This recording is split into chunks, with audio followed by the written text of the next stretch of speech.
problem 7-32. It says simplify each expression. Okay, so that means we just do the math here.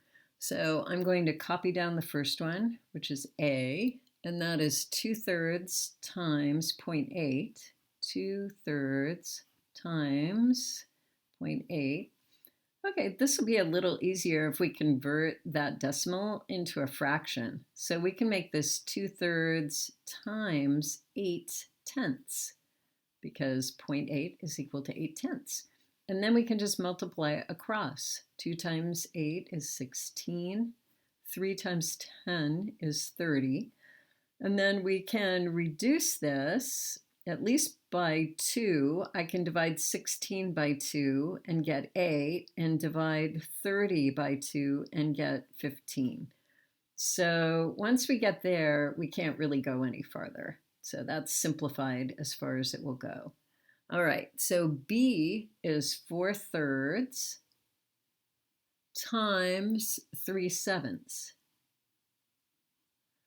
Okay, this one is pretty easy because you can do some canceling right here.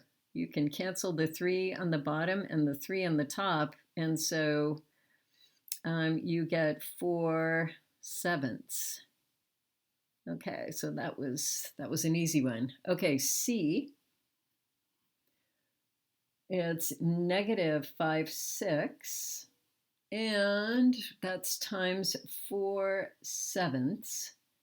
And we know that the answer is going to be negative because one of the numbers is negative, and a negative times a positive is a negative. So if we multiply across the top, we get 20. If we multiply across the bottom, we get 42. We could have done some canceling there. Both of those are divisible by 2, so we can reduce this by 2. So remember to keep your negative sign. And 20 divided by 2 is 10. And 42 divided by 2 is 21. And we can't really go any farther than that because there's no number that's divisible into both the top and the bottom. Okay, let's look at D, the last one, which is -4/5 times, and we've got a -1 1/3. Okay, well, it'll be a lot easier if we just convert this to an improper fraction. So -4/5 over here times -1 times 3 plus the 1 is 4/3.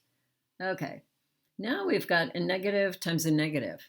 So a negative times a negative is a positive. So we won't have any negative signs in the answer. Okay, 4 times 4 is 16. We're multiplying across the top and across the bottom. 5 times 3 is 15. So we've got 16 over 15, which can also be converted back to a mixed fraction of 1 1/15. So either one of these is correct.